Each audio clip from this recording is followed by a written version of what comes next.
नमस्कार मित्रांनो, डी-आय-टी चॅनलमध्ये आपले सर्वांचे स्वागत। आपल्या ह्या चॅनलमध्ये आपण दररोज नवीन माहितीचे व्हिडिओ टाकतो। आज मुंबईत ऑरेंज अलर्ट, जोरदार पावसाने शहराला झोडपले। मुंबईत सलग तिसऱ्या दिवशीही जोरदार पाऊस कोसळला आहे, ज्यामुळे शहरात पाणी साचणे, वाहतूक कोंडी आणि स्थानिक रेल्वे सेवांमध्ये विलंब होत आहे। भारतीय हवामान खात्याने IMD मुंबईसाठी ऑरेंज अलर्ट जारी केला आहे, जो 19 ऑगस्टपर्यंत कायम राहील। तर रायगड, रत्नागिरी, सातारा, कोल्हापूर आणि पुणे येथे रेड अलर्ट जारी आहे। खालीलप्रमाणे आजचे महत्त्वाचे अपडेट्स आहेत। पाणी साचणे आणि वाहतूक कोंडी, अंधेरी, सायन, गांधी मार्केट, नालासोपारा आणि खारघर यांच्यासारख्या खालच्या भागात पाणी साचले आहे, ज्यामुळे रस्ते आणि वाहने पाण्यात अडकली आहेत। वेस्टर्न एक्सप्रेस हायवेवर विलेपार्ले ते गोरेगाव दरम्यान 30 मिनिटांहून अधिक विलंब झाला आहे, तर अंधेरी सबवे बंद करण्यात आले आहे। आज मी स्वतः 2 तास वेस्टर्न एक्सप्रेस हायवेवर अडकलो होतो।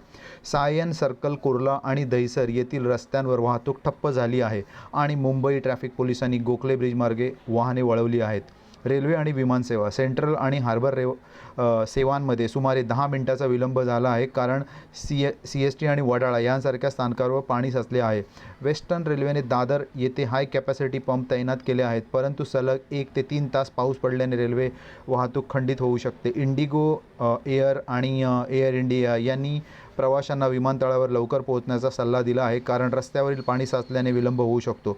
9 विमानांना मुंबई विमानतळावर उतरण्यास अडचण आली। हवामान अंदाज, IMDने मुंबई आणि ठाण्यासाठी 19 ऑगस्टपर्यंत ऑरेंज अलर्ट जारी केला आहे, तर 20 ऑगस्टसाठी येलो अलर्ट आहे आणि पुढील 3 ते 4 तासात तीव्र पावसाची शक्यता आहे। गेल्या 24 तासात Charkop 190 mm, Anandnagar 188 mm, Borivali 168 mm येथे जास्तीत जास्त पाऊस नोंदवला गेला, तर संपूर्ण शहरात सरासरी 18 ते 25 मिलीमीटर पाऊस कोसळला।